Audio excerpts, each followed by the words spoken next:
All right. Hi, everybody. Welcome to our training today, Nonprofit Budgeting During Uncertain Times. My name is Kyle Robbins, and I am an Audit Senior Manager at Larson and Company. Before I get into the training, I did want to quickly go through some housekeeping items with everybody. So,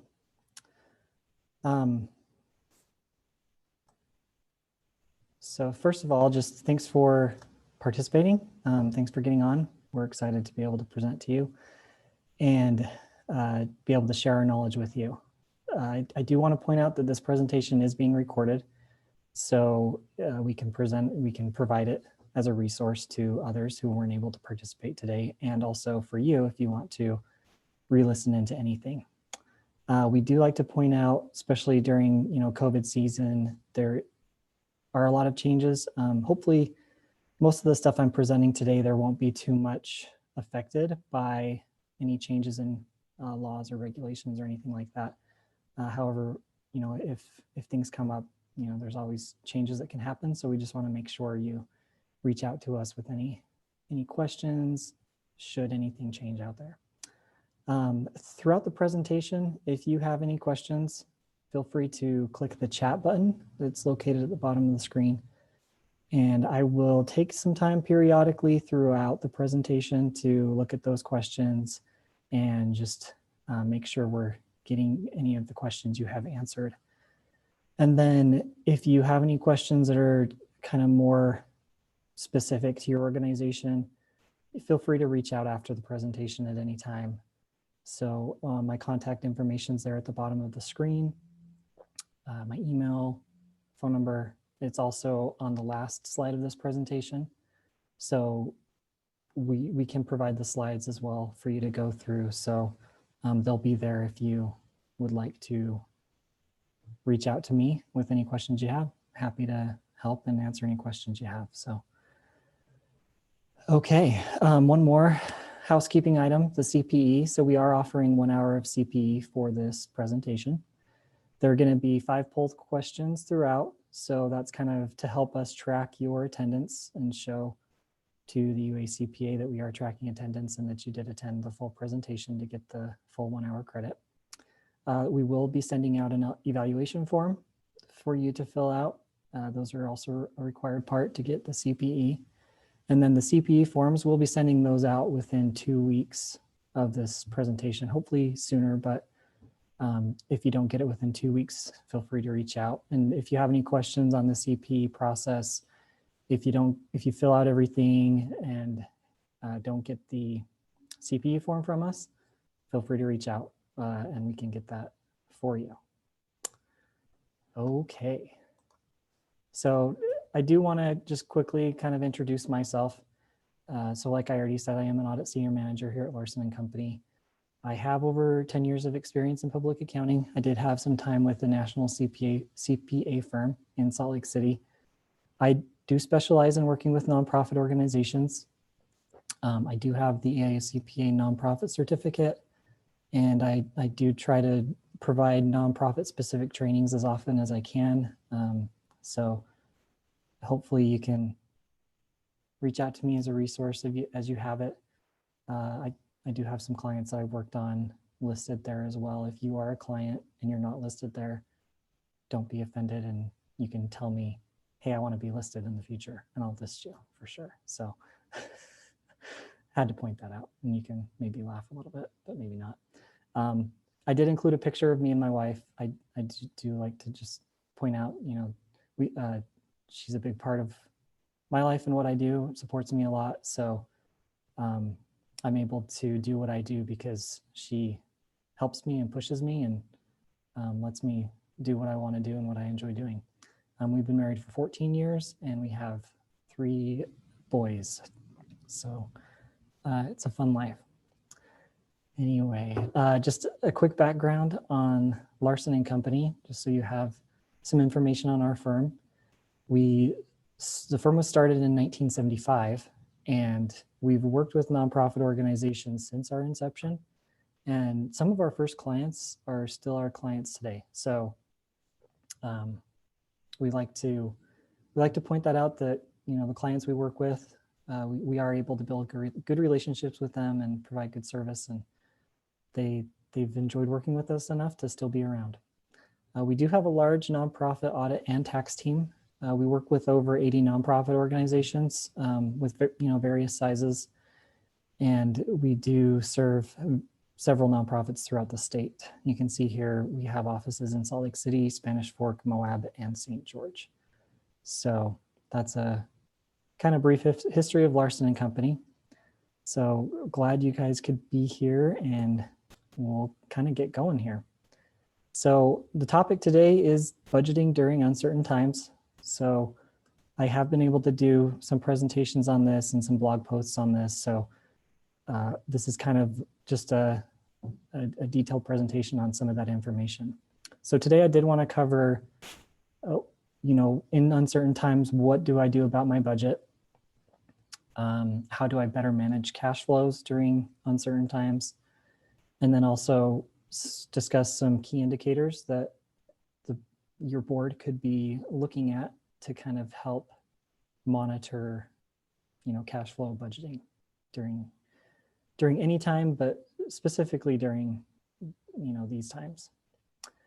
So to get going, what to do about my budget. So I do want to, the purpose of this isn't to give a detailed training on how to budget, but I do want to cover kind of a little bit of budgeting and just talk a little bit about it. So budgeting responsibilities. So, the purpose of the budget is really to set and clarify the organization's goals in a financial way. It should help you allocate your resources, whether they be scarce or whether they be plenty. Just a way to look at how you can allocate those. It's to help provide a roadmap for management, program directors, other staff, but also the board, so they can kind of see how things are going. And then it is to allow management and the board to monitor the progress along the way. And that's a key part of the budget that sometimes gets overlooked. As far as the approval of the budget, it's the fundamental block, building block of sound financial management. The having a budget and approving the budget. Management is responsible for creating the annual budget, but it is the board's responsibility to review and adopt and approve that annual budget. So the board can help in preparation of the budget as well, but it is important to know that the board is responsible for adopting that budget. And we do have our first poll question here. So we'll go ahead and get that pulled up.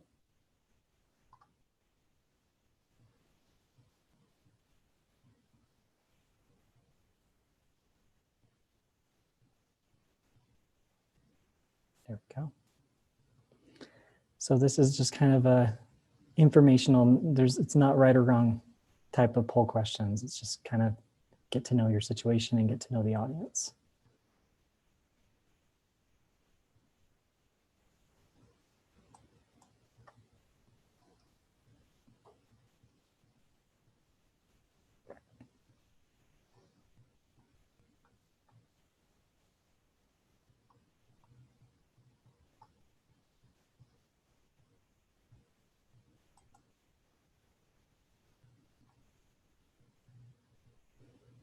Okay, I think we've got that wrapped up. And here are the poll results. So in most cases here, this is actually great. The accounting department sounds like, oh, great. It sounds like the accounting department's the ones who are, in most cases, preparing your budget, which is good. And the executive director is also, in some cases, doing it here. I've run into circumstances where the treasurer does do the budget. That's not always the best circumstance to have. So nobody here is doing that. So that's good to know. All right. So let's move on, talk a little bit more about the budgeting process. So as far as the process goes, this is the typical budgeting process. defining the budget timeline, what the budget's going to cover, estimating your costs and resources. The parts that are kind of more applicable now to what we're going to talk about today is just during the uncertain times where you're going to be having most of your focus. So in this case, I underlined those two areas. So estimate the expected dates and amounts of revenue that will be generated. And we'll talk a little bit more about adjusting your budget in a little bit. And then also comparing the revenue expectations to your estimated expenses. So we'll talk a little bit more about that down the road too. But as far as the process goes, you do want to finalize your budget before the year starts and then present that budget to the board for their approval before your fiscal year starts. So just a little bit more background on budgeting. So you've had your budget approved and your year's going on and you're finding out things aren't going so great. So what do you do now? Typically, whether times are uncertain or not, the board should be reviewing the budget periodically. So they should be looking at the actuals and comparing them to what's been budgeted. And I like to point out that, without that review and accountability, sometimes there really is not a good purpose for the budget. If people aren't being held accountable to it, then there's not, what's the point of exactly following it exactly? What's the point of putting the budget together if it's not going to be followed up on and people are going to be held accountable for it? So the question then too comes up, can I alter or reforecast my budget? So as I was doing research and preparing blog posts and presentations and stuff, I found that there are varying opinions out there as far as whether you should or should not reforecast your budget. Some people say, your budget should be set in stone. You should not change it at any time. Other people consider the budget to be fluid and can change at any moment type of thing. So I don't think either of those is really the best approach. I think it's really, depending on your organization, it's going to be somewhere in the middle of that. Like I was saying, if you're really, really fluid, you're not holding people accountable to the budget, then they're not going to try as hard to follow that budget. They're going to be more laid back as far as meeting those goals and that budget. So that saying, though, I do feel like there are circumstances too where you can make changes to the budget and should make changes to the budget. And I think COVID is a great example of a time when that is appropriate to do. So I think you should, as you revisit your budget, if there is a significant thing that has happened, you should consider revising your budget. So let's talk a little bit about that, how to go about that. So the reforecasting process, it should involve creating a separate revised budget. You can use your existing budget as a starting point, but you should consider any year-to-date results.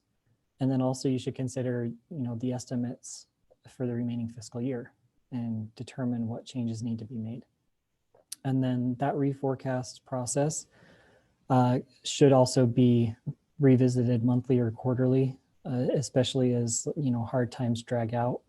Do any new changes need to be made to that budget? And then, you should be held accountable to a reforecast budget as well, similar to original budget. So the board should be helping and monitoring with this process. All right, we've got another poll question. So let's get that up and see some responses. All right, so the question is, how often does the board review your budget? And there's no right or wrong answer. We're just trying to see what the answers are out there.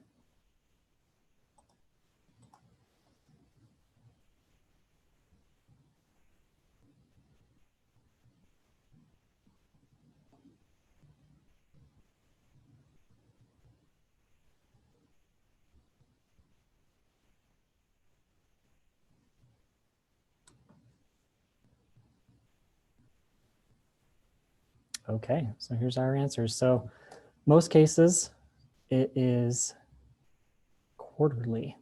So annually when approved, quarterly and monthly. So, there are good and bad things about both of the most of those answers. The last one was the board does not review the budget at all, which nobody said that, so that's great. You have a board who is actually reviewing it.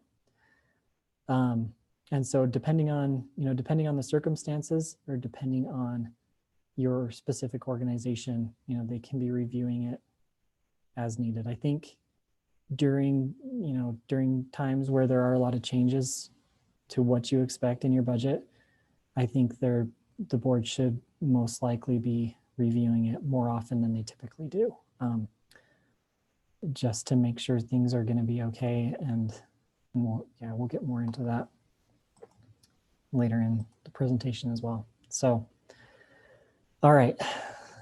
So you're reforecasting your budget. Typically, you'd want to start with revenue. And some of these considerations are just typical budgeting considerations. But as you are reforecasting your budget, you most likely will want to get more in depth into these projections and things that you're expecting. So the revenue considerations, how much are we expecting in public contributions? As you're revisiting it, you're going to be wanting to really evaluate, are those expectations realistic? And then typically you'd look at what does our history tell us, but in a year like this year, it's our history isn't going to be too helpful. So you're going to have to look at other considerations. And then have our major contributors had a good or a bad year financially. So if you have contributions you're expecting to receive, you'll want to potentially evaluate those contributors and kind of decide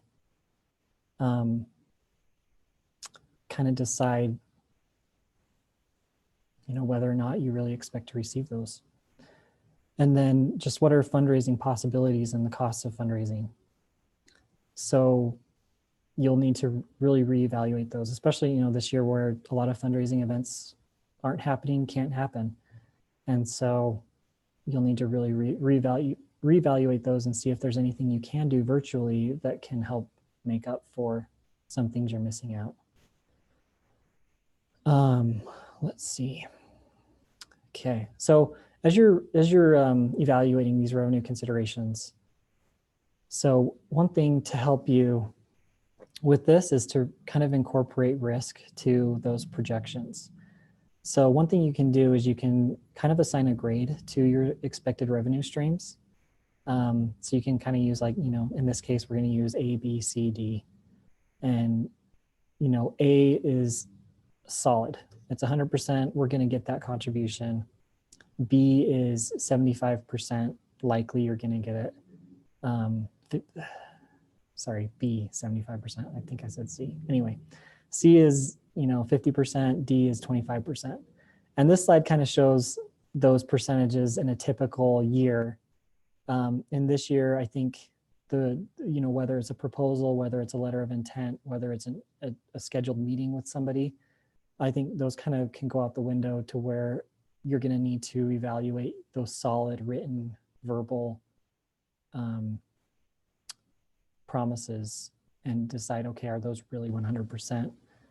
Perhaps you have a verbal promise that at the beginning of the year was 100%, but now mid-year, it's probably really 75 or 50%. So as you're reforecasting your budget and you're looking at your potential revenue streams, contribution streams, you can relook at those and kind of, if you didn't do this process in the first place, you can start doing it in a reforecast, or you can consider doing it for a future year. But I don't think you need to necessarily get into this depth every year, but you can if you want to. So this is just kind of an additional thing to consider as you're budgeting. And then also with incorporating risk, you can kind of follow two different methods. So once you've assigned those A, B, C, D probabilities, you can then kind of follow a different method. So there's a discount method where you would multiply your expected amount by that probability. And then that would be your budget. And that's the discount method.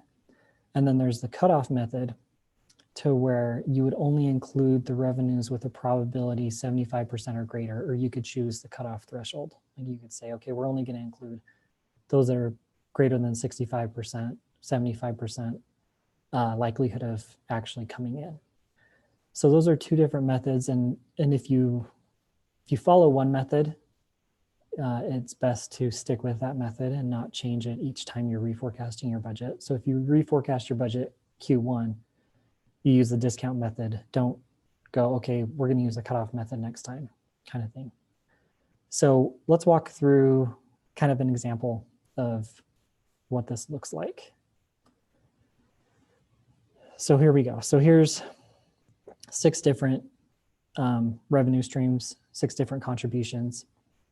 And so what we've done here is we have, okay, there's these 6. Let's go through them and evaluate how likely they really are to be received. So this top one, ABC Foundation, that's a solid promise. We're going to get that. Let's give that an A grade.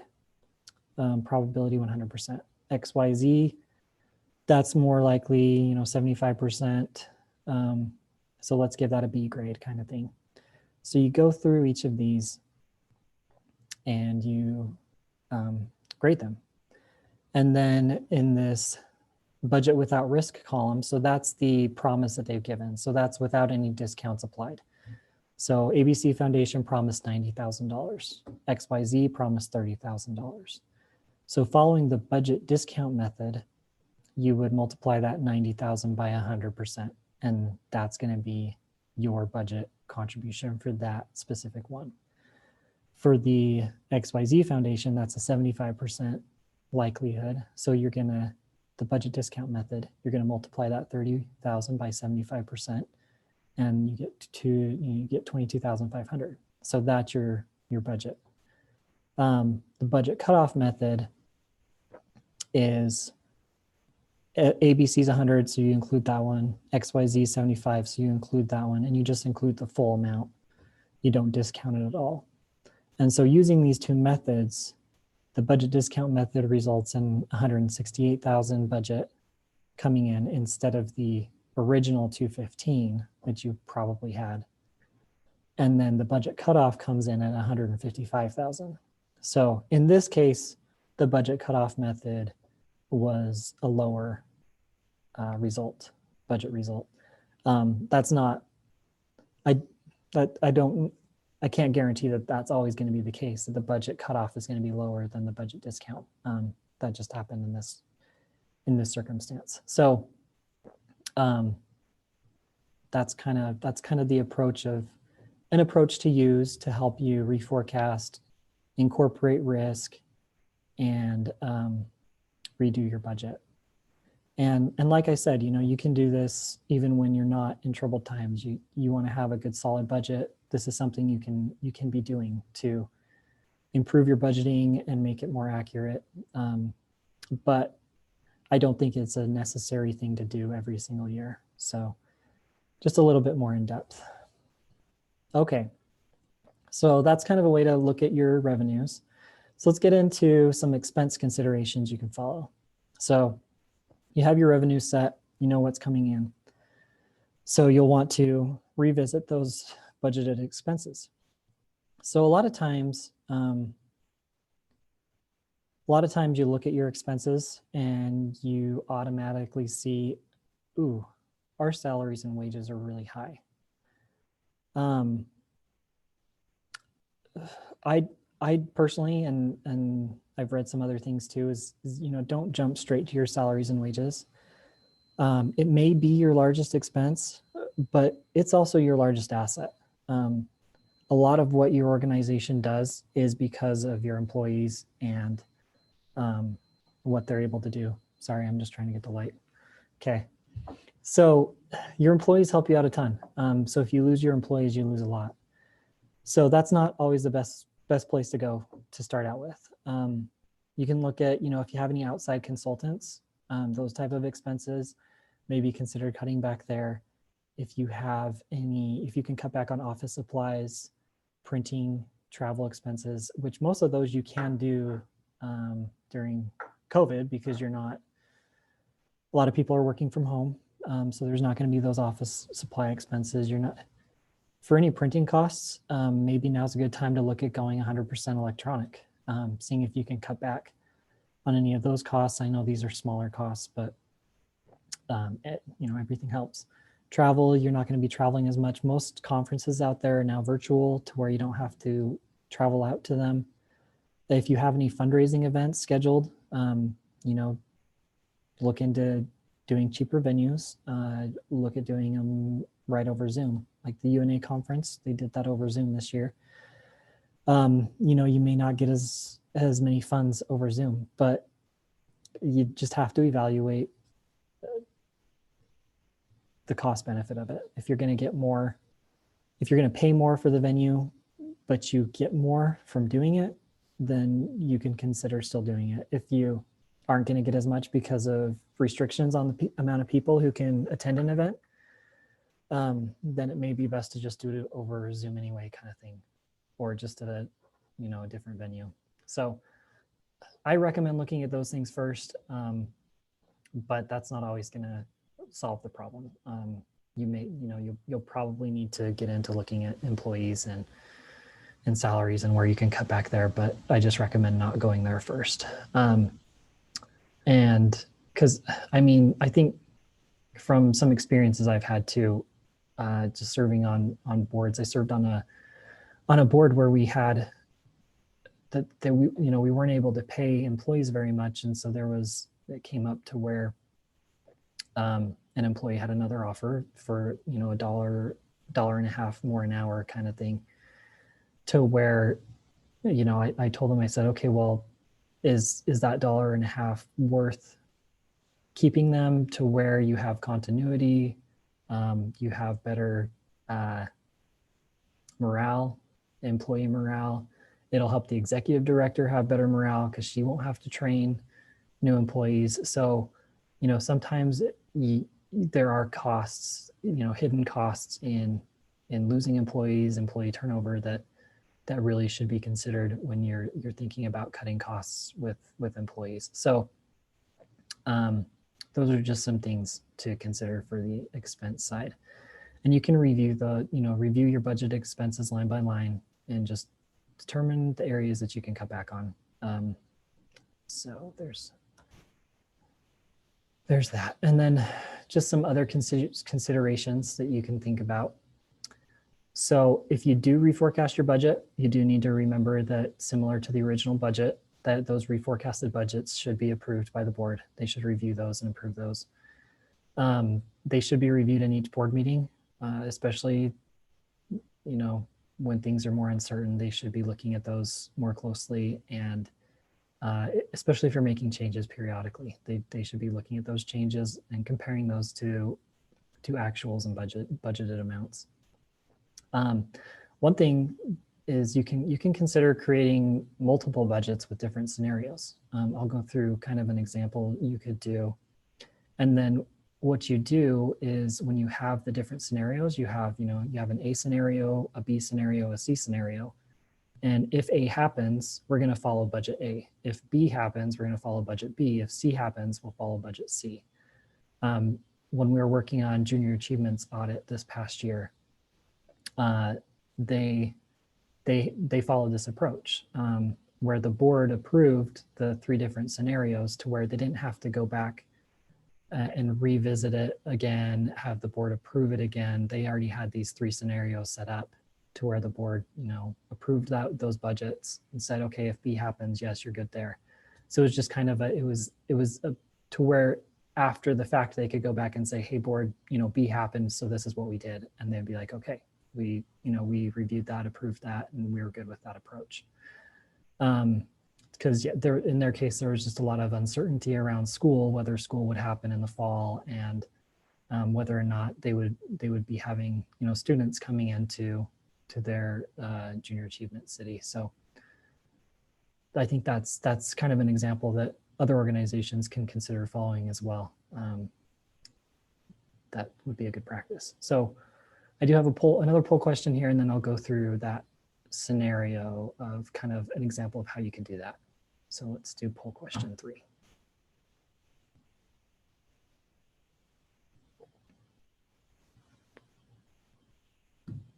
Okay, so yeah, this question's how has COVID-19 impacted your board's meeting schedule?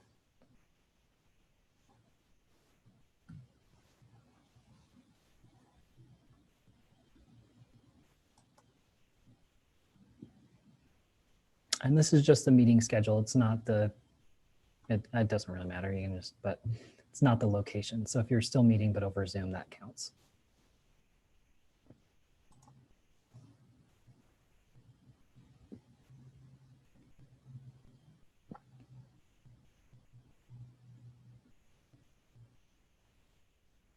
Okay, great. So it looks like the majority of boards are still meeting just as often, still keeping their same schedule, which is great. And then some boards are even meeting more often, which I think is happening. Like in this case, 22% has said that. So I think that is happening quite often, to where boards are having to meet more often to kind of go through some of these things and just make sure that the entity's surviving. A few of your boards have met less often, but none have not met at all. So that's great. Okay. So let's go through a scenario real quick of kind of what you could do. So it's similar to the other table I showed, but so you have these different contributions, and that should be coming in. So promises to give. So these are what you're budgeting for. Scenario 1, you say, okay, if scenario 1 happens, this is what we expect. We're going to get these. Scenario 2, okay, something happens to kind of limit these scenario 2 probabilities. So in this case, you have a budget 1 scenario that results in 168,000 of budgeted contributions coming in. And then budget 2 scenario, you've got 158,000. So it's a lower, you know, if scenario 2 is a worse off scenario than 1, but it should, you know, if it's because of something happening, you know, the board can look at it and be like, okay, we can approve that budget if that happens, kind of thing. So that's kind of an example of how to come up with 2 different scenarios. You can do it, you know, you can do it 3 scenarios, 4 scenarios, depending on your organization. It just takes more time. So it's a matter of what time you have to spend on it. Okay, I figured that's the end of that section. We're gonna have a couple more sections. I wanted to go through and see if there are any questions on that area. So if you have any questions, you know, feel free to put them in the chat. We do have a Q&A, and I don't think we have any questions in there yet. So if you could put them in the chat, I'll see those first, but I can check the Q&A periodically as well.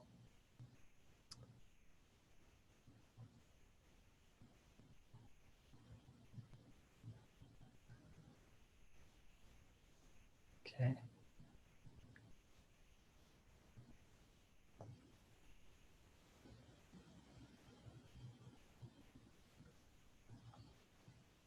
All right, and that's fine if there's no questions. So let's go ahead and move on then.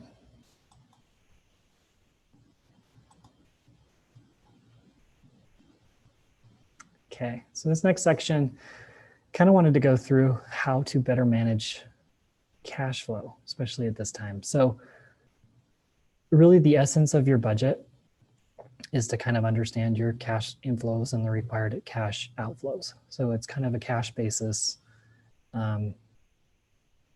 presentation of your position and your expected position.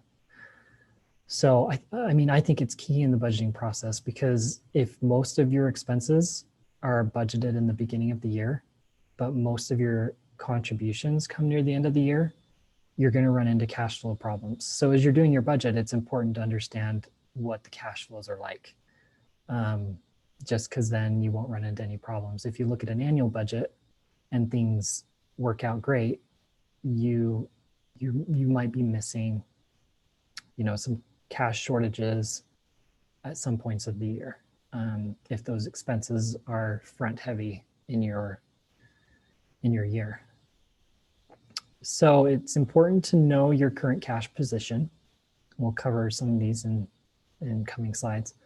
You'll want to use all your resources. You'll want to keep your communication open, and you don't want to delay in making decisions in these type of situations. So I'm going to cover a couple of things here. So know your current cash position. So I'm going to talk about a couple of things you can do to kind of monitor your cash position. There's 2 ratios I'm going to talk about, and then I'll go through a kind of cash flow projection that you could follow. There's other examples you can use as well, but I'll just go through one I have. And I can provide it to you if you'd like as part of the training information. So one question is, how long can your organization last without any short-term cash inflows? So this ratio kind of helps you show that. You'll take your cash and cash equivalents. You'll take out any restricted cash that are for, specific purposes that you can't use for your operations, that you can just use for programs. And then you will divide that by your typical month's expenses. So this ratio will let you know how many months your organization can operate at its current rate without any additional cash inflows. So another thing to consider in this ratio is if you do have any receivables or pledges that aren't donor restricted for a specific purpose, they're just time restricted, and so they're receivable. So if you expect to receive those in the next month, then you can include those amounts on the top row, and that kind of helps you. It'll show, okay, we really can go a little bit longer because we have this cash coming in. So that's one ratio you can use to help out and kind of know what your current cash position is. Another ratio you can use is if you're ceasing operations, but you're still wanting to maintain your payroll expenses. So you're not expecting to have operating expenses. You're mostly just expecting to have, payroll and rent type of things. So in this case, your top's the bottom and the top's the same. And then you'll divide that by the bottom, which is the monthly payroll plus your health insurance, plus any rent and occupancy that you'll have to pay for as well for them to continue working. So, I did point out earlier, your employees are really one of your strongest assets you have. So if you want to, even if you have closures, but you want to keep paying your employees and keep them on for as long as you can, this is a good ratio to see, okay, well, how long can we really do this? So this ratio kind of will just help you evaluate how long you can do that for. So these 2 ratios are kind of a basic approach to follow to help determine your immediate cash flow needs and how long you can use your cash for those purposes. Another approach is to prepare a short-term cash flow projection. So I'm going to walk through that real quick and kind of show you an example of what you can do for a short-term cash flow projection.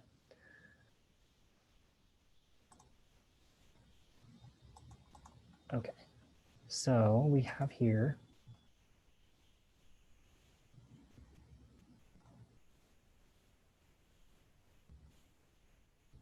uh-oh. Is my screen not shared anymore? Can somebody chat that to me, please? It looks like it's not.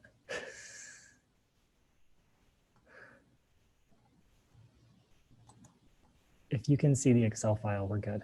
If people can't, okay, thanks, Wayne.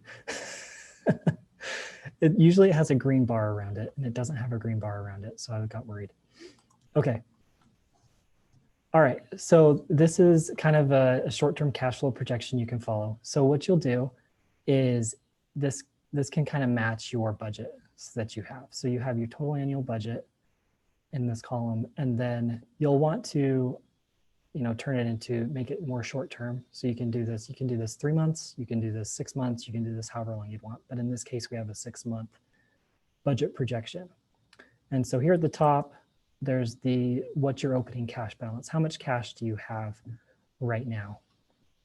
And then you can use this to kind of project what revenues are coming in and what expenses do we have. So you'll want to make sure you follow what your expected time frame is. So in this case, you have federal grants.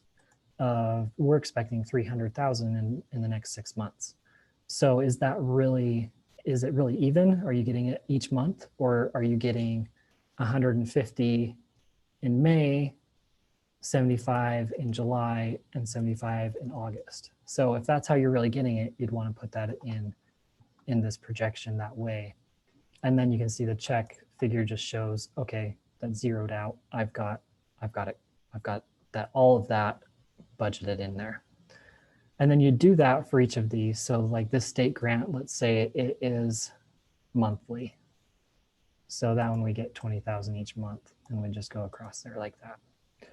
So you do that for each of your revenue streams and kind of see, okay, those are our cash inflows, and this is cash basis. So you'll want to do these cash basis, not accrual basis, just to be able to really monitor your true cash flows. And then down here at the bottom, you have your cash outflows. So there's the salaries and wages. Right now, I just have those evenly spread throughout 6 months. If you have any variations to that, you'd want to follow those variations. Similar with employee benefits, and then your rent's going to be similar. However, if you have any other program related expenses that vary month to month, you'll want to make sure to put those. So like we have 100,000 this first month that we'll have to be spending, 50,000 the next month, and then the rest of it's 25,000 a month kind of thing, to where that's how those cash outflows are going. The fundraising costs, let's say we just have the one fundraising activity in June, so that's going to be in June kind of thing.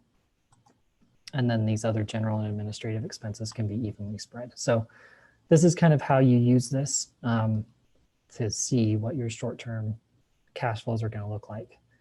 So in this case, we started out with 1 million. At the end of April, we're showing 847,000, and then it just kind of goes throughout. So, if I only had 500,000 in cash, then things are, dwindling faster kind of thing. So this will just kind of help you see what you are projecting for your short-term cash flows. Okay. And yeah, like I said, we can provide this example for you, but there are other examples out there as well for you to use. Okay. So I'm going to get back into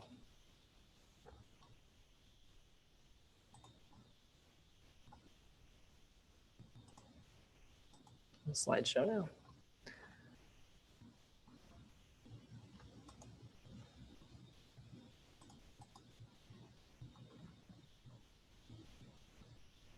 Okay. All right. And so the rest of these are just kind of a couple more suggestions to help you follow when you have cash flow problems. Just make sure to try to use all the resources you have as you use your board members, involve the board members, senior leadership to help you determine appropriate solutions for managing your cash flow. So if you filled out this cash flow projection, it's looking bleak over the next 6 months, communicate that up to the board, up to senior leadership as soon as you can, to just make sure that they're aware of those problems and can kind of try to help come up with some solutions. If you have a lot of contributions coming from, one area or a specific group in a community, it doesn't hurt to reach out to them just to kind of get ideas and maybe some additional help from them in getting through the hard times. So those are just some ideas there. And then, keeping communication open with, between management and the board and potential donors as you see fit, kind of thing. So, don't go quiet. I think a lot of times in a crisis, you put so much of your focus on solving the problem that our communication kind of isn't a high priority. So, other times, we're on our planned course. Other times we're on a planned course and there's no changes. And so we don't feel like we need to be communicating any changes. But I feel like you still need to be communicating, hey, things are still how they were, nothing's changed. But it's good to still communicate that just so people are aware that you're aware and you're actively doing what you need to do to get through it, kind of thing. So yeah, I just think in a time of crisis, communication's key. You need it to help keep the community involved with the nonprofit, keep board members involved. So just make sure you keep that communication open. I know I had an experience in the prior firm I worked for. We kind of had a crisis where our audit department, we had 2 partners and they both left. And so we didn't have any partners in our office and so we kind of were in a time of crisis of, hey, we need audit partners so we can, please our clients, continue to do audit services. And it was a corporate firm. So we had a corporate office out of state that they were responsible for hiring. And initially they communicated with us, told us how things were going. But it took 2 years for them to find a partner to hire and bring into the office. And the communication was good at first, and then it just stopped. And we were kind of just left. We didn't know what was going on. We didn't know if they were interviewing anybody. We didn't know if they were trying. And so a lot of people ended up leaving the firm during that time. And so it was kind of like, if they would have been communicating how things were going, I feel like the stress level of, hey, we're never going to have another partner probably would have been a lot less. And, some of the people leaving could have been averted. So that's kind of a personal example of that. And then I think one of the biggest things is don't delay. So a lot of times, you put off a decision making to kind of see how things go. And in a cash flow matter, the earlier you evaluate the cash flow position, the more cash you'll have to put your plan in place. So you can't delay when making these type of projections, these type of decisions, because cash is just going to keep going out with expenses being paid, to where the sooner you make the decision, the more cash you'll have to help you follow through on any plan you make. So, I mean, like the best example I have of that is earlier this year when there was the earthquake. I was sitting in one of our rooms. Earthquake started. I kind of just sat there. I'm like, oh, hey, it's an earthquake. And then like 15 seconds later, I'm in the same spot, and I'm thinking, okay, this is lasting longer than I thought. I should probably do something. And in an earthquake, specifically in an earthquake, the longer the earthquake lasts, the more damage happens and the more dangerous it becomes. And if you don't do anything immediately, you're further away from a safe spot. So I think that applies here to cash flow, and just making sure that you're in a safe spot to go forward. Okay. Poll question number 4. Let's do poll question number 4. So how has COVID changed your organization's review over its cash flow?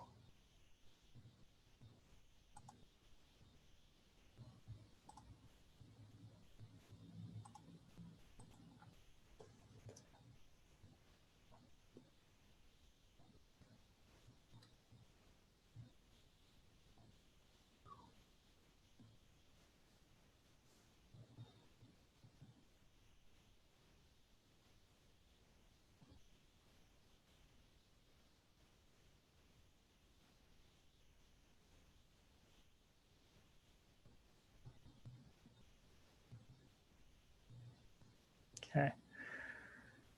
All right, so it's pretty split between reviewing cash flow much more often and reviewing cash flow about the same. And then there are some out there that, you're so busy trying to get more cash flow that you look at it less often, which is kind of hopefully a situation that can be improved on. So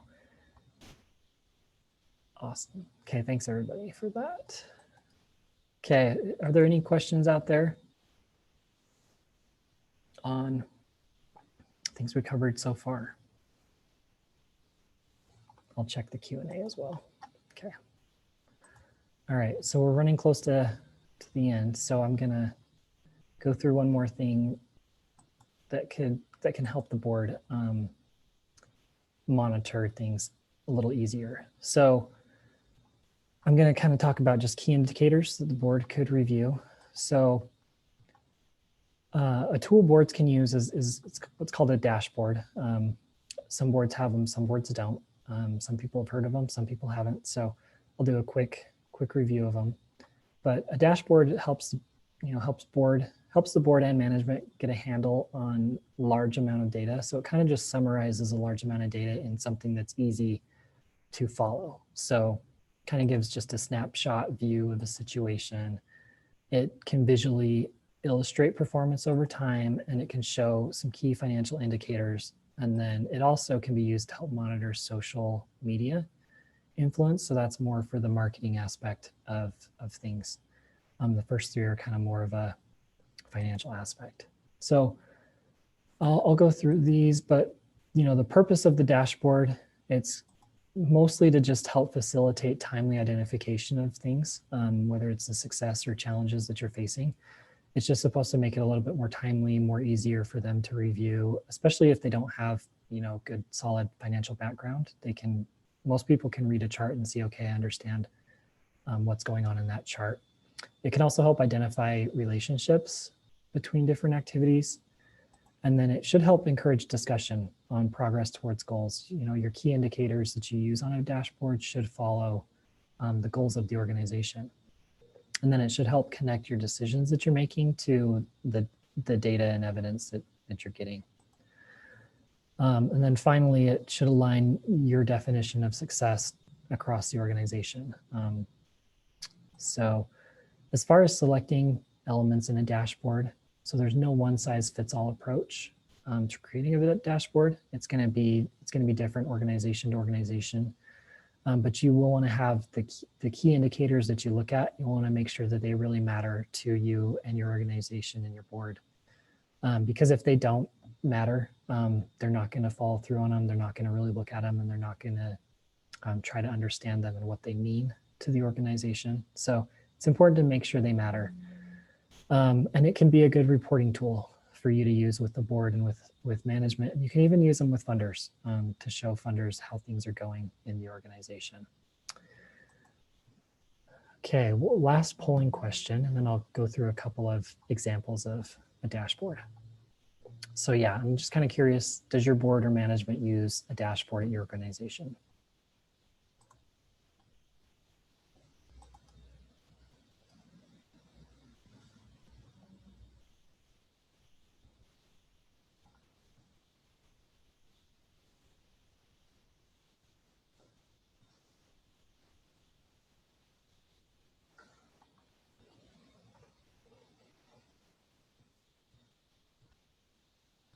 Oops, sorry.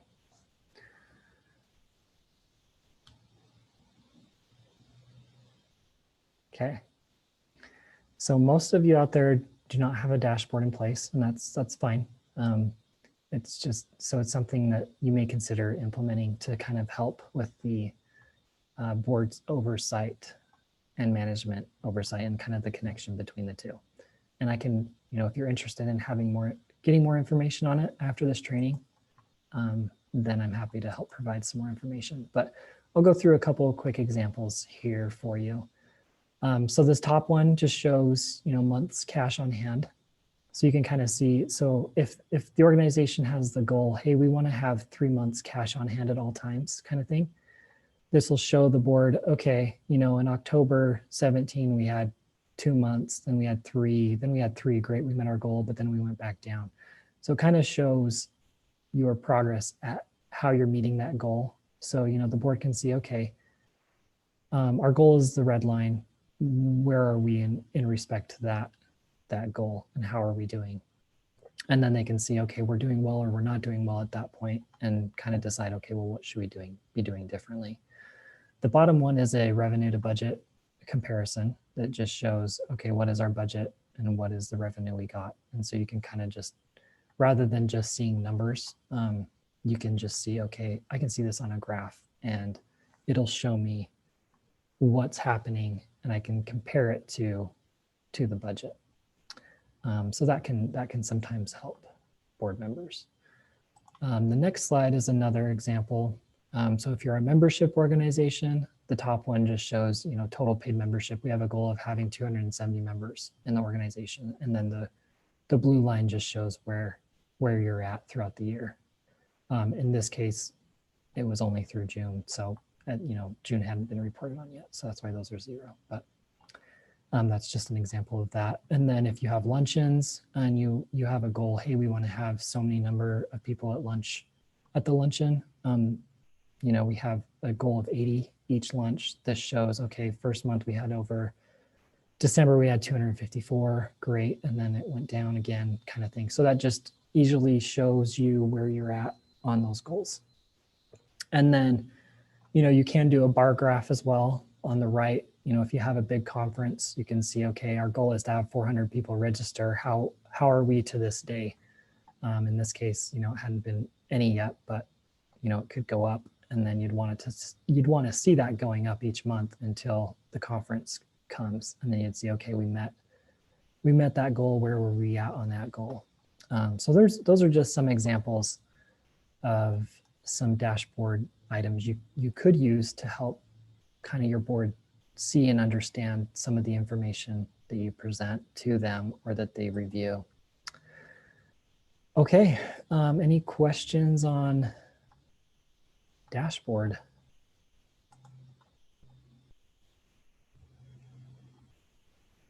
All right, I don't see any questions, and we're pretty much to our hour. I don't want to keep anybody over, so I'm not going to just keep chatting and chatting.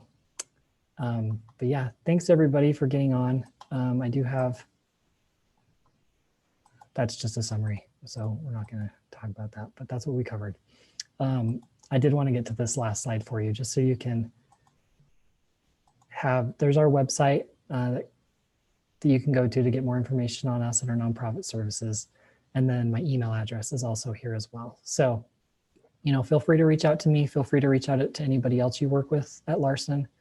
And we can help you in any way we can. We love working with nonprofits. So thanks everybody for joining today.